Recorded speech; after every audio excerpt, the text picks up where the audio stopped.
Salve, salve, rapaziada. Boa tarde a todos. Sexta-feira é dia de almanaque da Libertadores. E hoje é o 20º. Tá chegando no fim, faltam 12 equipes apenas para tratarmos aqui, falarmos um pouquinho sobre a história na principal competição do continente, a Libertadores da América. E antes de falarmos um pouquinho do Cerro Porteño, aquele recado de sempre. Se inscreva no canal, curta o conteúdo, dê essa força aí para a R-City. Muito importante a ajuda de vocês, tá bom? Muito obrigado aí para a nossa audiência. E o Cerro Porteño, equipe tradicionalíssima em Libertadores. Eu tenho um questionamento para vocês e eu vou fazer daqui a pouco. 44 participações do Cerro Porteño em Libertadores. E uma das equipes que mais participou em toda a história da Libertadores é o Cerro Porteño, porém não tem nenhum título na competição. Dá para dizer que é uma equipe tradicional? Eu considero uma equipe tradicional pela quantidade de participações, sempre se faz presente, já brigou, já chegou longe na Libertadores, nunca conquistou nenhum título, mas já chegou longe nas fases de mata-mata. Eu considero uma equipe tradicional. E vocês, consideram o Cerro Porteño uma equipe tradicional? Comente aqui sua opinião, beleza? E as melhores atuações do Cerro, falando já da Libertadores, que o Cerro vai longe nas campanhas de Libertadores, as melhores campanhas foram em 93, 98 e 2011, que o Cerro chegou na semifinal da Libertadores. Nessas 3 oportunidades, o Cerro ficou entre as 4 principais equipes da América do Sul. E a última foi em 2011, o Cerro acabou sendo eliminado contra o Santos do Neymar, tá aí ó, a imagem.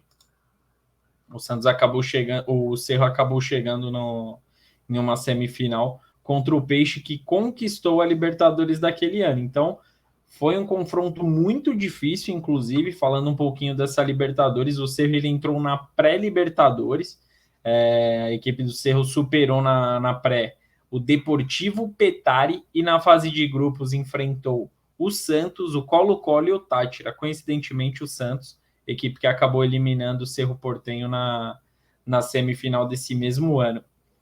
O Cerro ele conseguiu a vaga no seu grupo na liderança, então foi bem, ficou na frente do Santos, o Santos com uma baita de uma equipe, Neymar, Elano, Paulo Henrique Ganso, era um ótimo time, mas o Cerro acabou ficando na fase de grupos, pelo menos, liderou o grupo. Nas oitavas, o Cerro garantiu a classificação contra o Estudiantes, após 2-0, empatou na Argentina por 0-0 e no Paraguai também, e decidiu nos pênaltis e garantiu a classificação para as quartas.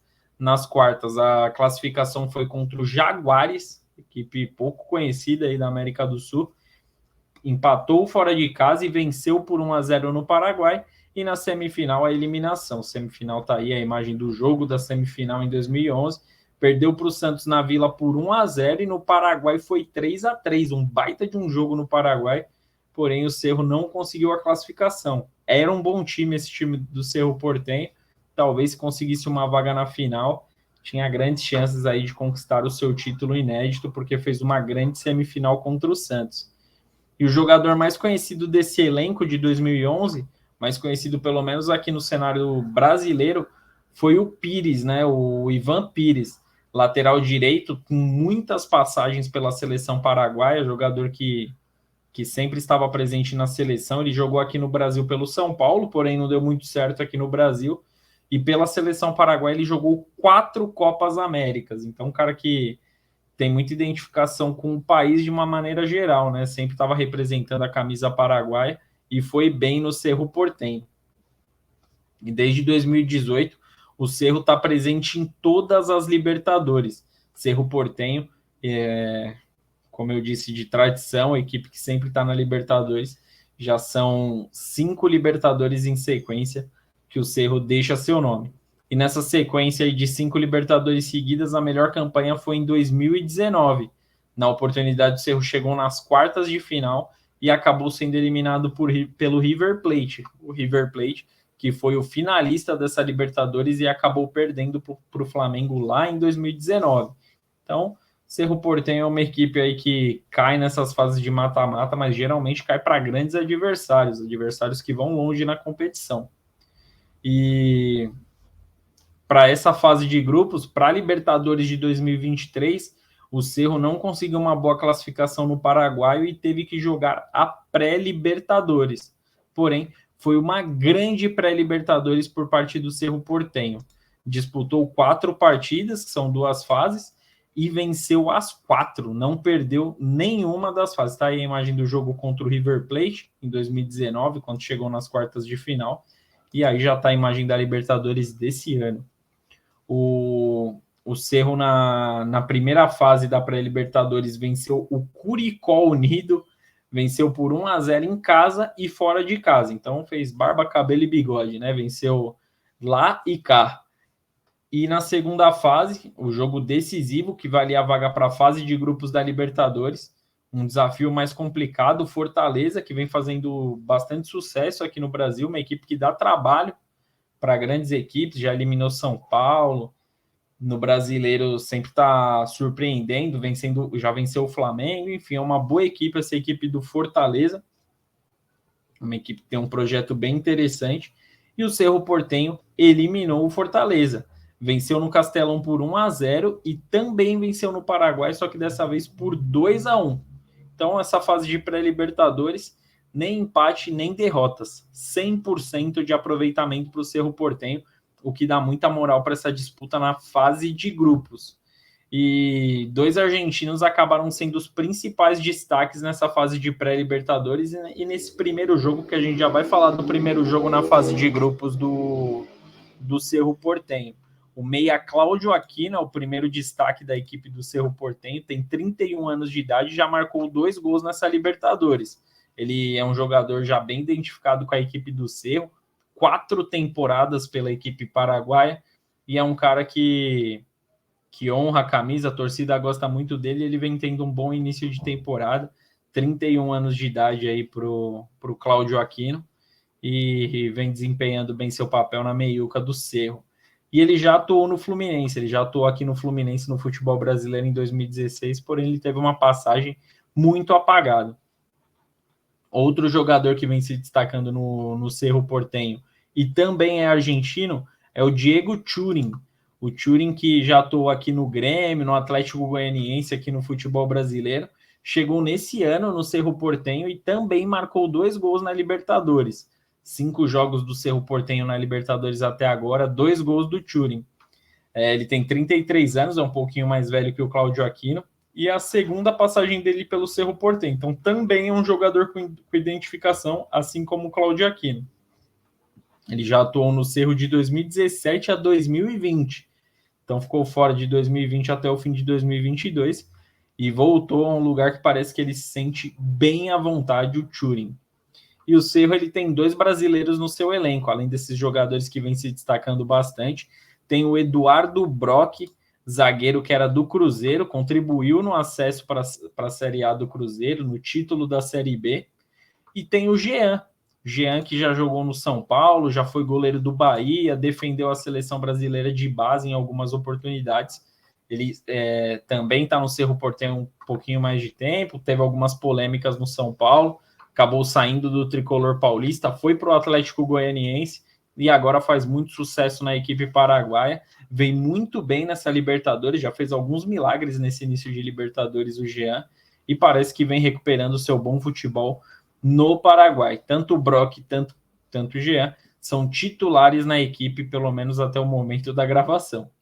E o Cerro está muito bem na atual temporada, iniciou muito bem o ano de 2023.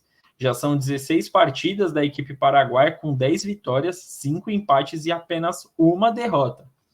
Olha, sei não, hein? O Cerro é uma equipe que pode dar trabalho nessa Libertadores, porque vem bem nesse início de ano. E como todos sabem, o Cerro ele já iniciou a campanha na fase de grupos, até porque esse vídeo está indo no ar, já começou a fase de grupos da Libertadores. O Cerro, além das 4 partidas nas fases preliminares da Libertadores, o Cerro já estreou no seu grupo. O Cerro que está no grupo C, que tem Palmeiras, Barcelona e Bolívar. É um puta de um grupo difícil, um grupo muito complicado para o Cerro Porteño, mas estreou com o pé direito. estreou no último dia 5 de abril e venceu, jogando no Paraguai, venceu em casa o Barcelona de Guayaquil por 2-1. Vitória muito importante, e os gols nessa estreia foram marcados pelos dois argentinos que a gente já citou anteriormente, o Cláudio Aquino e o Diego Turin. Os dois argentinos marcaram nessa estreia, jogando em casa, fez o dever de casa e venceu uma equipe muito difícil, que é o Barcelona de Guayaquil, equipe equatoriana. E o treinador desse Cerro Porteño, o professor desse Cerro Porteño, é o Facundo Sava. Facundo Sava, ele é argentino também, e ele chegou nesse ano no Cerro Porteño. Ano passado ele estava no comando do Patronato, equipe da Argentina, que também está na Libertadores. Tem o almanaque da Libertadores do Patronato. Só dá uma pesquisadinha aí no R-City que você vai achar o almanaque da Libertadores do Patronato.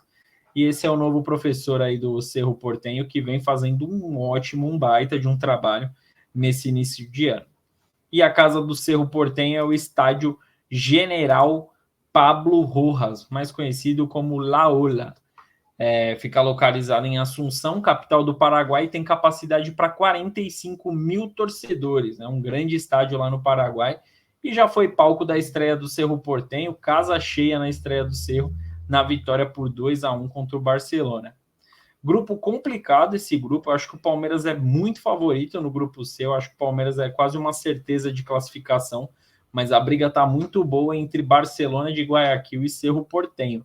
O Cerro saiu na frente nesse duelo inicial entre as duas equipes, lembrando que o Cerro venceu jogando em casa, ainda tem o confronto lá no Equador, mas eu acho que essa vitória é um bom divisor de águas a favor da equipe do Cerro Porteño, dá moral para a equipe. Outro diferencial nesse grupo, na minha opinião, é o jogo na Bolívia, contra o Bolívar. O Palmeiras já sofreu nesse primeiro jogo, então esse jogo na altitude acaba sendo um grande divisor de águas para essas duas equipes, vai ser, eu acho que, o grande critério de desempate. E pelo início de campanha do Cerro Porteño, eu acredito em um leve favoritismo do Cerro Porteño para classificação para as oitavas de final, e até pela tradição, pelas vezes que o Cerro Porteño também vai longe na Libertadores, até mais recentemente.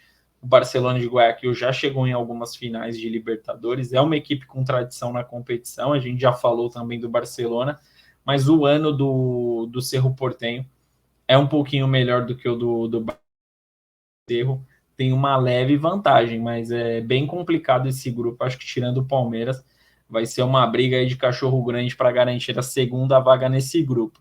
Qual que é a sua opinião? Cerro Porteño ou Barcelona garante a classificação? Sabia dessas histórias do Cerro Porteño, que o Cerro Porteño é uma das equipes com mais participações em Libertadores na história, que nunca conquistou um título, porém já chegou em 3 semifinais, é uma equipe muito conhecida na Libertadores da América. Gostou do vídeo? Gostou do conteúdo falando um pouquinho da equipe paraguaia? Dá aquele like, tá bom? E se inscreva no canal, fortaleça aí o projeto, tá bom? Grande abraço a todos e até a próxima. Tamo junto, bom final de semana.